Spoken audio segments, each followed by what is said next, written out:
lagi di channel Hobi Belajar. Kali ini kita akan membahas materi di bab kedua, yaitu tentang teks persuasi. Nah, sebelum Bapak memberikan materi hari ini, jangan lupa untuk melakukan absen online terlebih dahulu di kelas kalian masing-masing, ya.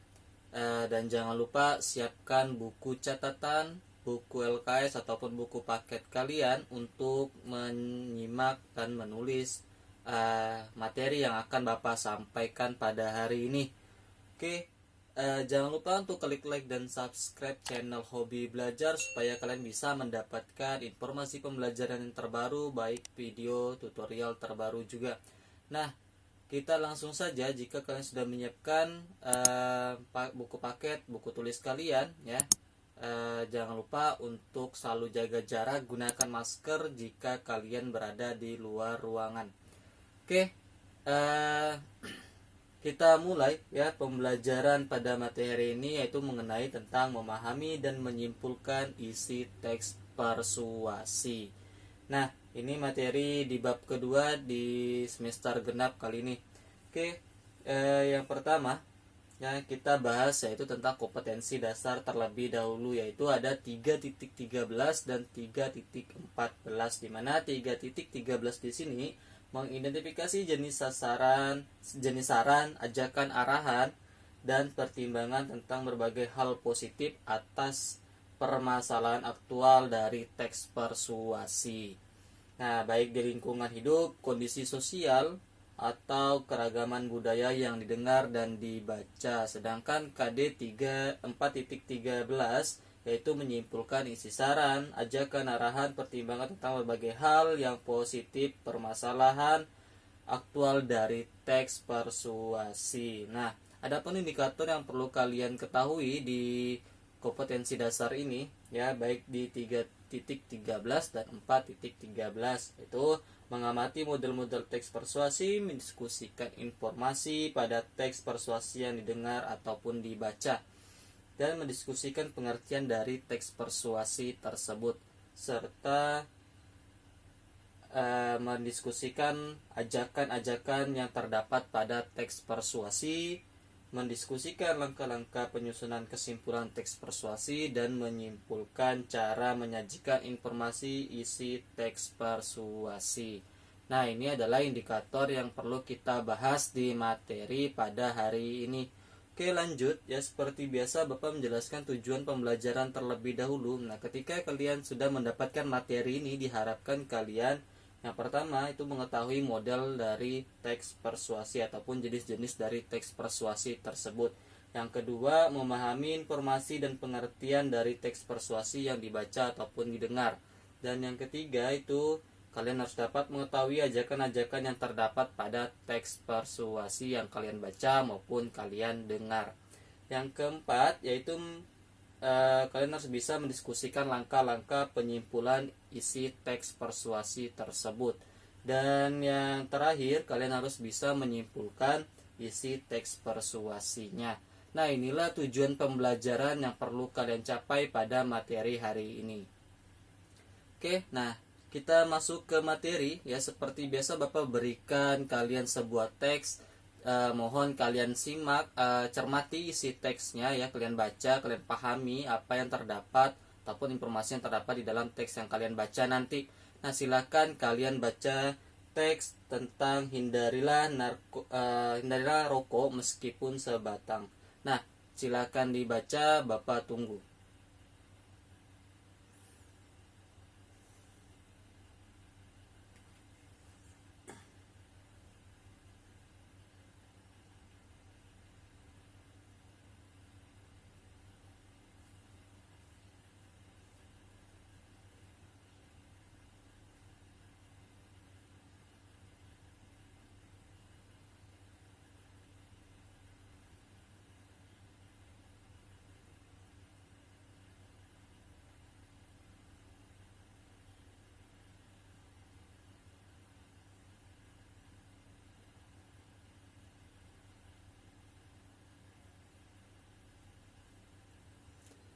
Nah, bagaimana?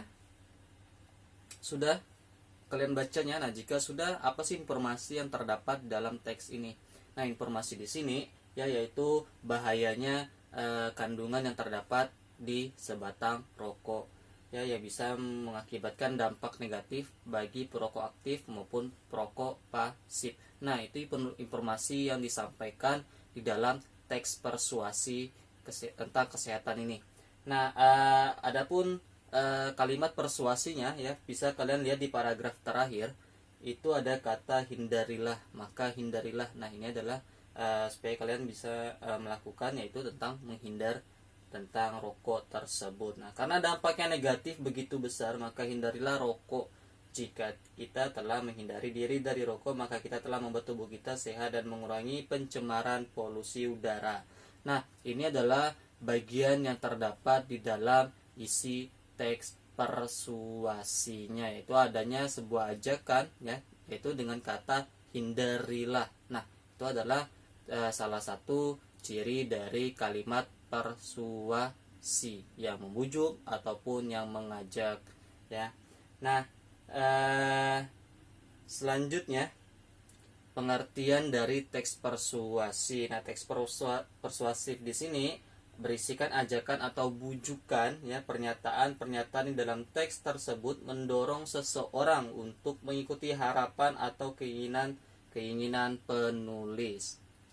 Sebagai tulisan yang bersifat ajakan, pernyataan-pernyataan di dalam teks tersebut cenderung mempromosikan sesuatu yang diperlukan pembaca. Nah, di dalam teks persuasif terdapat pendapat-pendapat seperti halnya di dalam teks argumentatif ya. Mungkin pula tersaji fakta. Di dalam teks persuasif, baik pendapat maupun fakta digunakan dalam rangka memengaruhi pembaca agar mau mengikuti bujukan-bujukan itu. Nah, seperti contoh yang tadi, yang ini ya, ini contohnya yaitu hindarilah rokok meskipun sebatang. Nah, di mana di sini karena dampak negatifnya begitu besar, maka hindarilah rokok. Jika kita telah menghindari diri dari rokok, maka kita telah membuat tubuh kita sehat. Nah, ini adalah kata atau sebuah kalimat yang memengaruhi pembaca agar mau mengikuti bujukan ataupun ajakan yang disampaikan oleh penulisnya. Nah, inilah maksud dari teks persuasi. Oke, paham ya? Nah, ini silakan kalian catat tentang pengertiannya. Nah, jika sudah kalian catat pengertian dari teks persuasi, kita lanjut yaitu ciri-ciri teks persuasi. Nah, ada berapa sih ciri-ciri teks persuasi? Ada yang tahu apa saja? Nah, ciri-ciri teks persuasi yang pertama itu pastinya memengaruhi pembaca ataupun pendengar supaya melakukan sesuatu atau menghindari sesuatu. Nah, yang kedua, meyakinkan pembaca untuk melakukan atau mempercayai yang ditulis oleh penulis ya. Yang ketiga, menggunakan kata-kata ajakan seperti ayo, mari, lakukan, dan lain-lain. Nah, banyak seperti contoh yang tadi, hindarilah, maka hindarilah. Nah, itu juga termasuk ke dalam bentuk kalimat persuasif. Oke, yang keempat, paragraf persuasif biasanya menghindari konflik ya. Biasanya ini menghindari konflik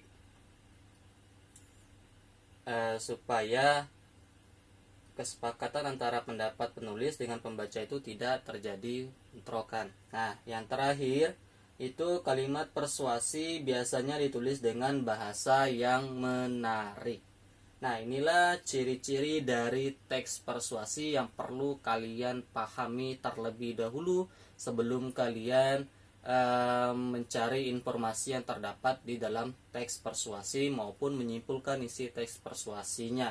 Nah, selanjutnya di dalam teks persuasi ini ada bentuk-bentuk dalam teksnya, yaitu yang pertama ada bentuk pidato. Nah, bentuk pidato ini misalnya seperti propaganda ya, kampanye lisan, serta penjual jamu baik di luar ruangan maupun di dalam ruangan. Pernah kalian melihat seseorang itu menjual sebuah obat-obatan yang berada di luar ruangan misalnya kan. Nah, bahwa obat ini manjur bisa menyembuhkan ini, menyembuhkan itu. Nah, dia menggunakan persuasi yang berbentuk pidato supaya eh, pendengar itu membeli obat yang ia jelaskan tadi. Nah, yang kedua, bentuk tulisan. Nah, bentuk tulisan itu seperti iklan dan selebaran. Nah, ini yang biasanya terdapat dalam teks persuasi. Kalau kalian lihat iklan, ya baik di koran, ya itu ada iklan yang bisa kalian lihat di dalam koran tersebut. Nah, yang ketiga itu ada bentuk elektronik, seperti contohnya itu ada iklan di televisi, bioskop, dan internet. Nah, kalau kalian membuka sebuah gadget, ya HP, ya kalau kalian membuka aplikasi tertentu biasanya muncul sebuah iklan. Nah, itu juga termasuk ke dalam bentuk teks persuasi elektronik. Seperti kalian menonton televisi, setelah tayangnya harus ada iklan yang biasanya itu berisikan bujukan ataupun arahan maupun lain sebagainya. Nah, itulah bentuk-bentuk dari teks persuasi yang perlu kalian ketahui. Oke, selanjutnya ada jenis-jenis teks persuasi. Nah, ada berapa jenis teks persuasi di sini? Ada 4 jenis teks persuasi. Yang pertama ada teks persuasi politik. Nah, teks persuasi politik di sini ya dipakai dalam bidang politik oleh orang-orang yang berkecimpung dalam bidang politik dan kenegaraan. Nah, yang kedua, persuasi pendidikan, ya, jenis teks persuasi pendidikan. Ya, ini biasanya dipakai orang-orang yang berkecimpung dalam bidang pendidikan dan digunakan untuk mencapai tujuan-tujuan pendidikan. Ini biasanya digunakan dalam orang yang berkecimpung dalam dunia pendidikan. Oke, yang ketiga itu ada persuasi advertensi, ya, persuasi advertensi, di mana di sini digunakan dalam iklan yang dimanfaatkan terutama dalam dunia usaha untuk memperkenalkan suatu barang atau bentuk jasa tertentu. Nah, memperkenalkan bentuk dari barang atau jasa yang diiklankan. Yang keempat itu ada jenis teks persuasi propaganda. Nah, di sini maksudnya teks persuasi di sini memberikan sebuah informasi, ya, baik informasi tentang kesehatan, ya, tentang aktivitas lainnya, ya, itu termasuk ke dalam jenis teks persuasi propaganda. Nah, ini adalah jenis-jenis teks persuasinya. Nanti Bapak akan memberikan masing-masing contoh dari jenis-jenis teks persuasi ini. Silakan kalian catat dulu terlebih dahulu yang ini, nanti akan Bapak berikan contohnya, tinggal kalian simak mana sih yang termasuk ke dalam teks persuasi politik, pendidikan, advertensi, serta propaganda. Nah, jika kalian sudah mencatat, kita langsung saja. Nah, contoh dari teks persuasi politik bisa kalian lihat, ya. Pemilihan umum hanya menghitung hari. Ayo pakai hak pilih kita untuk memilih presiden yang terbaik untuk negara Indonesia. Jangan sampai hak suara Anda disalahgunakan orang-orang yang tidak bertanggung jawab. Jangan golput. Perlu kita ingat bahwa masa depan negara kita selama 5 tahun tergantung oleh pilihan kita, yaitu pada April 2019 yang lalu. Oleh karena itu, marilah datang dan saksikan ke TPO, gunakan hak pilih kita. Ingat, jadilah pemilih yang bijak. Jangan sampai negara kita dipimpin oleh pencuri yang berkedok pahlawan. Sudah waktunya negara ini besar dan dimulai dari pemimpin bijak serta tegas namun tidak buas. Tinggalkan sejenak aktivitas rutinitas demi negara tercinta ini, tentunya demi anak cucu kita nanti. Nah, di sini termasuk ke dalam jenis teks persuasi politik, di mana isinya atau informasi yang terkandung di dalam teks ini menyampaikan sebuah tentang politik, yaitu pemilihan presiden pada April 2019. Nah, kalimat ajakan yang terdapat di dalam atau kalimat persuasi yang terdapat di dalam teks ini, ya, bisa kalian lihat di paragraf yang pertama di kalimat terakhir. Oleh karena itu, marilah datang dan saksikan ke TPU, gunakan hak pilih kita. Ingat, jadilah pemilih yang bijak. Nah, ada kata marilah di situ, itu membujuk pembaca maupun pendengar untuk pergi ke TPU ya, untuk memilih presiden. Nah, selanjutnya contoh teks persuasi pendidikan, yang dimana isinya di sini memberikan informasi tentang sebuah pendidikan. Nah, bisa kalian baca di situ masih banyak dari guru dan orang tua murid yang tidak sabar mendidik peserta didiknya. Padahal di dalam mendidik anak, kesabaran amat sangat diperlukan agar potensi anak bisa berkembang, disebabkan tiap anak pasti berbeda potensi. Seperti yang sudah diutarakan salah satu filosof legendaris Yunani yaitu Plato, bahwa pendidikan adalah proses yang panjang dan dijalani seumur hidup, yaitu ketika manusia masih kecil sampai manusia beranjak dewasa. Oleh karena itu, sudah sepatutnya guru dan orang tua murid mengajar juga mendidik anaknya dengan sabar dan berorientasi pada proses, supaya anak bisa berkembang dengan baik dan dengan sewajarnya. Dengan begitu pula potensi anak pun dapat tumbuh berkembang dengan baik dan alami, serta latih kejujuran pada anak, karena orang pintar justru lebih berbahaya dibanding dengan orang bodoh jika tidak jujur.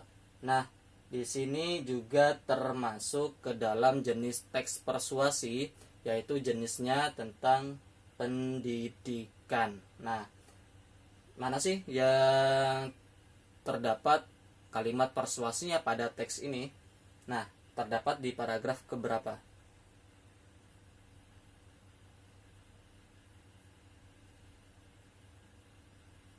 Yuk, ada di paragraf keberapa?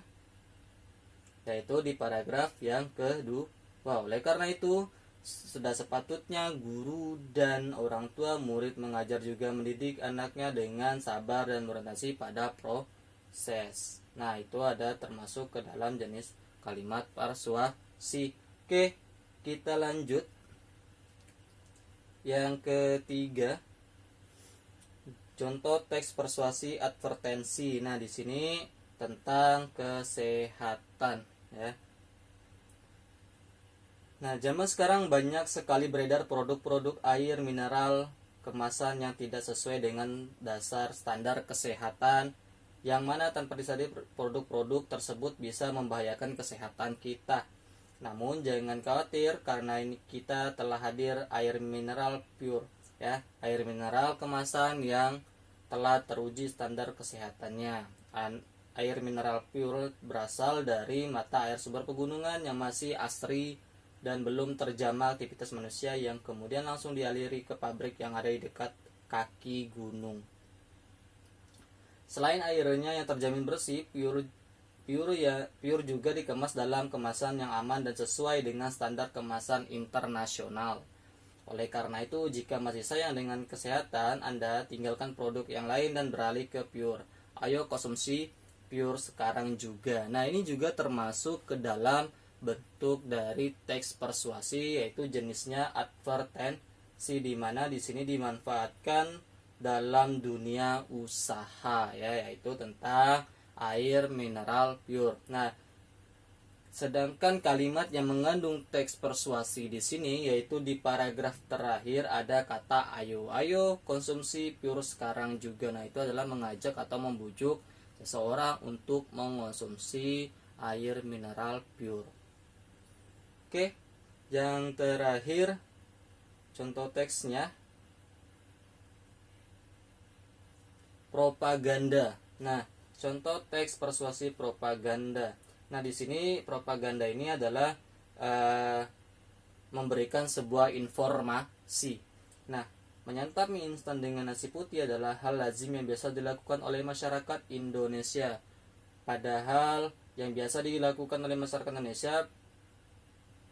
Padahal tahukah Anda bahwa kebiasaan tersebut mampu menimbulkan dampak negatif pada tubuh? Perlu diketahui bahwa mengonsumsi mie instan yang tercampur dengan nasi putih nantinya bisa mengakibatkan obesitas. Mengapa demikian? Obesitas bisa terjadi karena zat karbohidrat dominan yang terkandung di dalam mie instan dan nasi putih bisa membuat perut Anda kenyang dalam waktu sementara, kemudian menjadi sering lapar, yang nantinya membuat makan lebih banyak dari sebelumnya. Jika sudah mengalami obesitas, maka tubuh akan penuh dengan makanan yang bisa mengakibatkan tumbuhnya sejumlah penyakit di kemudian hari, seperti misalnya kolesterol, kegemukan, penyakit jantung, sampai ginjal. Oleh karena itu, jika Anda ingin memiliki tubuh yang sehat serta tidak mudah terserang penyakit, mulai detik ini pula Anda harus mengurangi kebiasaan mengonsumsi mie instan yang dibarengi dengan nasi putih. Nah, ini termasuk ke dalam jenis teks persuasi propaganda yang memberikan sebuah informasi mengenai mie instan yang dicampur dengan nasi putih, ya. Informasinya seperti itu. Nah, kandungan ataupun kalimat persuasi yang terdapat dalam teks ini, yaitu di paragraf terakhir, kalimat terakhir, ya, ada kata, oleh karena itu jika Anda ingin memiliki tubuh yang sehat serta tidak mudah terserang penyakit, mulai detik ini pula Anda harus mengurangi kebiasaan mengonsumsi mie instan yang dibarengi dengan nasi putih. Nah, ini adalah contoh dari kalimat persuasi propaganda. Ya, paham ya sampai di sini 4 jenis teks persuasi yang udah Bapak jelaskan pengertiannya maupun contoh-contohnya, letak kalimat persuasinya, informasi yang terdapat di dalam teks persuasi masing-masing ini, ya. Semoga kalian paham. Nah, jika kalian paham, kita lanjut tentang menyimpulkan isi teks persuasi. Nanti akan Bapak berikan satu contoh paragraf dan hasil simpulannya. Oke, nah, menyimpulkan teks persuasi itu ada 3 cara dalam menyimpulkan isi teks persuasi. Yang pertama, kalian harus memahami judulnya terlebih dahulu. Judulnya tentang apa, ya, objeknya tentang apa, itu harus kalian pahami dulu. Yang kedua, kalian harus bisa menentukan ide pokok di setiap paragrafnya. Nah, jika kalian sudah menentukan di setiap paragraf ini, ya, ide pokoknya, maka kalian bisa lanjut ke tahap yang ketiga, yaitu mengembangkan ide pokok pada tiap paragraf tersebut menjadi satu paragraf ataupun beberapa kalimat. Nah, seperti inilah cara dalam menyimpulkan isi teks persuasi. Oke, Bapak berikan satu contoh paragraf, ya, dan hasil simpulannya, ide pokoknya, ya, yang memuat ide pokoknya. Nah, contoh menyimpulkan teks persuasi di sini. Nah, betapa sulitnya seseorang pecandu rokok untuk menghentikan kebiasaan merokoknya. Seberapa mahal pun harga rokok tidak dapat menghentikan mereka. Misalnya, di Malaysia harga rokok 20 batang rokok dapat setara dengan 5% pendapatan buruh kasar. Di Shanghai, Cina, petani dan perokok menghabiskan uang untuk membeli rokok lebih banyak daripada yang dipakai untuk membeli gandum, daging, dan buah-buahan sebagai kebutuhan utama mereka. Hentikan merokok sebelum candu rokok melekat pada diri Anda. Nah, kalimat persuasinya itu di kalimat terakhir. Nah, hentikan merokok sebelum candu rokok melekat pada diri Anda. Nah, simpulan dalam satu paragraf ini, ya, hanya satu paragraf saja. Kalau misalnya dalam sebuah teks itu ada 3 paragraf, berarti kan harus bisa menentukan 3 ide pokok tersebut menjadikan satu simpulan yang utuh. Nah, simpulan untuk cuplikan teks tersebut adalah kita harus menghentikan kebiasaan merokok agar tidak menjadi kecanduan. Inilah kesimpulan yang terdapat di dalam teks persuasi di sini, ya. Oke, nah, inilah materi kita pada hari ini. Semoga kalian bisa mendengarkan dengan baik, ya, bisa mendapatkan atau menambah ilmu kalian tentang teks persuasi, dan semoga kalian bisa menentukan informasi yang terdapat dalam teks persuasi di sini, dan semoga kalian bisa menentukan mana sih jenis-jenis teks persuasi dan menyimpulkan isi teks persuasi yang kalian baca maupun kalian dengar. Oke, semoga ilmu hari ini bermanfaat bagi kalian, ya. Bapak Yeri, assalamualaikum warahmatullahi wabarakatuh. Sampai jumpa di video pembelajaran berikutnya.